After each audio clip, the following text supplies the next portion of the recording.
Like Chicken Little, today's story has talking animals as the main characters. A character is a person or animal that the story is about. Remember that the plot is what happens or the events in a story.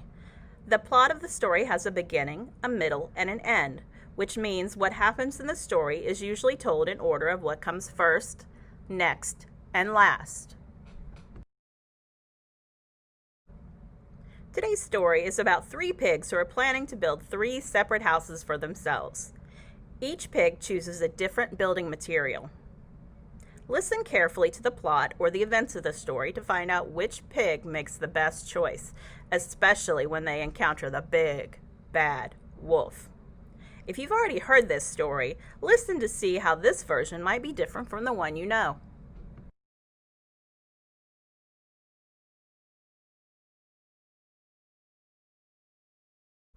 This is a picture of straw. Straw is dried grass that is sometimes used as animal bedding.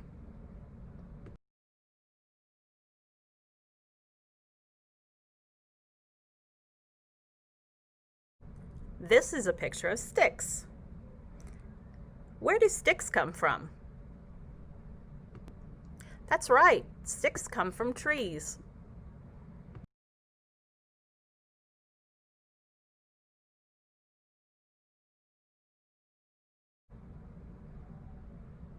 This is a picture of bricks.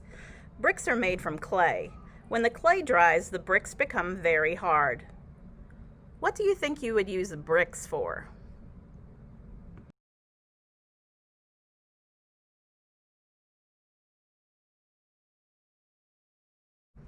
Once upon a time, there were 3 little pigs who lived with their mother. One day, the mother pig said to the 3 little pigs, "You are all grown up now. It is time for you to go out into the world and live on your own." So the 3 little pigs gave their mother a big hug and a kiss and set out to find their own place to live.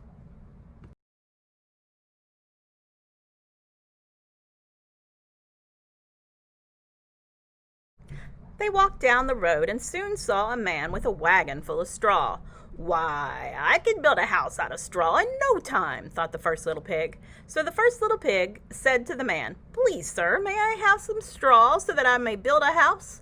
The kind man gave him some straw, and the first little pig quickly built his house. He finished so quickly that he lay down contentedly in the shade to take a nap for the rest of the day.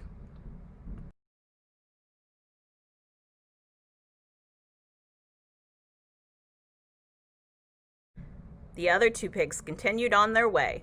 It wasn't long before they passed a man with a cart full of sticks. I could build a house of sticks," thought the second little pig. "It will take a little more time than my brother's house of straw, but it will be a fine house." So the second little pig said to the man, "Please, sir, may I have some sticks so that I may build a house?" The kind man gave him the sticks, and the second little pig set out about building his house.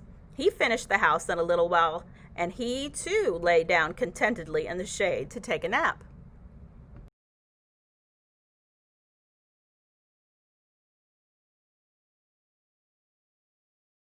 The third little pig continued on his way. In a little while he passed a man with a wheelbarrow full of bricks. "Ah, I could use a house of bricks," he thought. "It's true that it will take more work than the houses of my brothers, but it will be well worth it." So he said to the man, "Please, sir, may I have some bricks so that I may build a house?" The kind man gave him the bricks, and the third little pig set out to build his house. He worked and worked in the hot afternoon sun, taking care to lay each brick just so.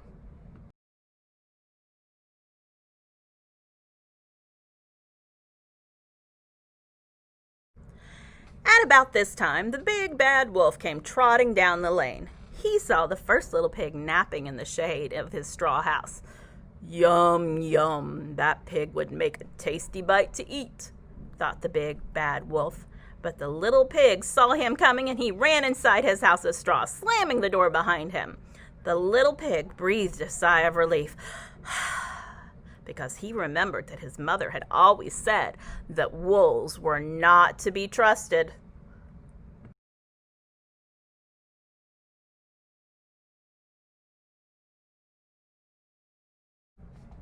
Now, the big bad wolf knocked on the door and said, little pig, let me come in.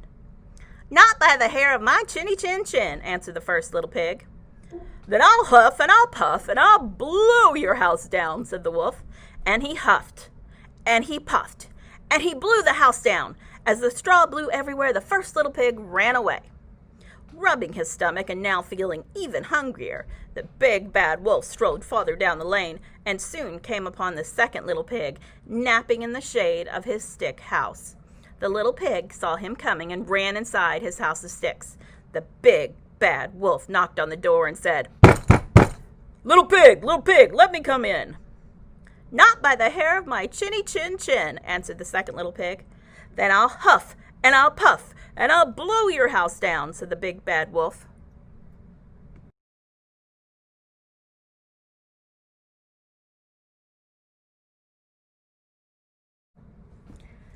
And he huffed and he puffed and he blew the house down.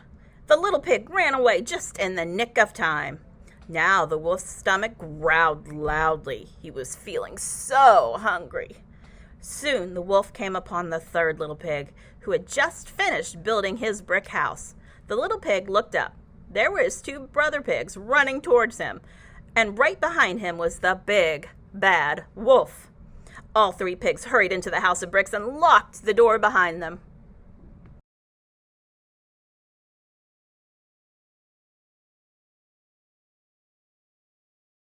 The big bad wolf knocked on the door and said, little pig, let me come in. Not by the hair of my chinny chin chin, answered the third little pig. Then I'll huff and I'll puff and I'll blow your house down, said the big bad wolf. Well, the wolf huffed and he puffed and he huffed and he puffed. Then he huffed and he puffed some more, but he could not blow down that house of bricks. You can't get me, my house is too strong, shouted the third little pig from inside his house. Ha, said the wolf, I am stronger and smarter than you. I'm on my way up the roof and I'll come down the chimney to get you. Now the third little pig was no fool. He had already guessed that the wolf might try to come down the chimney.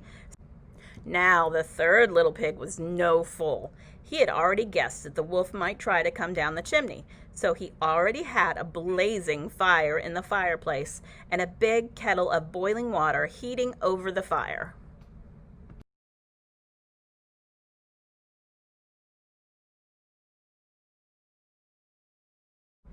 Thinking that he was as clever as could be, the big bad wolf jumped down the chimney. Splash! Ouch! The big bad wolf jumped right out of that boiling hot water and ran away, never to be seen again. And the three little pigs lived happily ever after.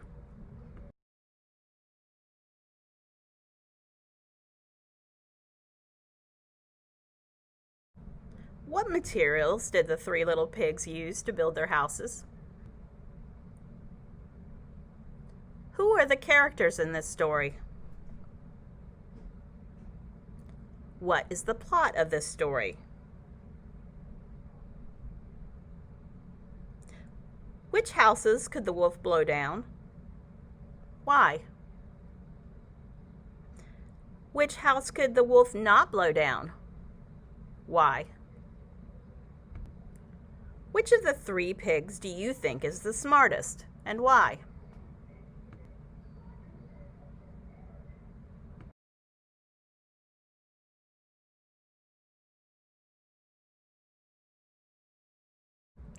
Blazing, hot and bright. Example, we settled down to read a book by the blazing fire. Blazing. In the read aloud you heard, the third little pig had already guessed that the wolf might try to come down the chimney, so he already had a blazing fire in the fireplace and a big kettle of boiling water heating over the fire. Say the word blazing with me. Blazing. When something is blazing, it means it is hot and bright. I stayed away from the blazing fire in the fireplace because it was so hot. Give me a thumbs up if this thing is blazing. The sun. The ocean. A fire. Ice. What was the word we were talking about? Blazing.